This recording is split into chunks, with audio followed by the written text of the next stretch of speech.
Siang ini rencananya mau kirim paket orderan dari Live. Udah siap, udah naik motor, tiba-tiba langit gelap. Angin bertiup kencang.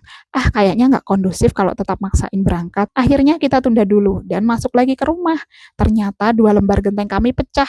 Entah bagaimana prosesnya. Pas masuk rumah, atap udah bolong, pecahan genteng di mana-mana. Puji syukur ya Allah, pas angin tadi anakku nggak main di sini. Jatuhnya genteng pas banget di sekitar mainannya. Pak suami langsung garcep ambil tangga dan genteng baru. Meski jarak pandangnya terbatas, tapi masih bisa memperbaiki sendiri. Terima kasih ya Allah, kita masih dijaga.